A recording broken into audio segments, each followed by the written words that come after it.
xibaar yu wér te wóor ca tàng-tàng ba abonnez-vous pour ngeen di mën di jot suñuy vidéo. dal leen ak jàmm seen chaîne bi di Buzz 221 HD kii di Idrissa Seck Yacoub leader politique bu kenn dootu présenté ci réew mi di Sénégal lieutenant bii di Aly Nguer yëkkati na ay kàddu daal di tontu kii di Fadilou Keita ginnaaw ba kookee fësale ay kàddu daal di xamal sénégalais yi que ne Mimi Touré ak Idrissa Seck ginnaaw bañ daan jiite conseil économique social et environnemental dañ leen fa épinglé jëmale ko ci ay détournement yi ñu fa amoon. si li ni mel kii di Aly Nguer ne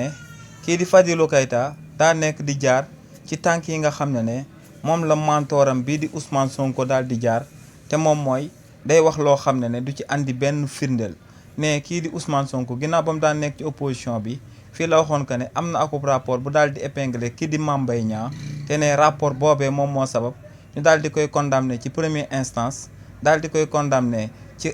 cour d'appel ba noppi daal di koy xañ mu daal di nekk akub candidat ci réewu Sénégal nee na kii di Fadilou Keita warte def erreur yi nga xam ne moom la mentoram bii di Ousmane Sonko daal di amal ci politique ndax ne kookee day roy dàq te ne nu muy royee baaxul. kii di Aly Nguer daal di wëyal ne lu leer ba am moom mooy que ne leaderam bii di Idrissa Seck ginnaaw ba muy bàyyeekoo ci conseil économique social et environnemental dañ ko faa daal di féliciter daal di koy jaajëfal ci liggéey bu mu fa amaloon te ne kii di Fadilou Keita fii ba àdduna di tukki du musa daal di génnee rapport boobee nga xam ne si lañ daal di épinglé mentoram bii di Idrissa Seck mi nga xam ne ba mu juddoo ba léegi ci liggéeyal réewu Sénégal la daal di nekk. kàddu yi ni mel la kii di Aly Nguer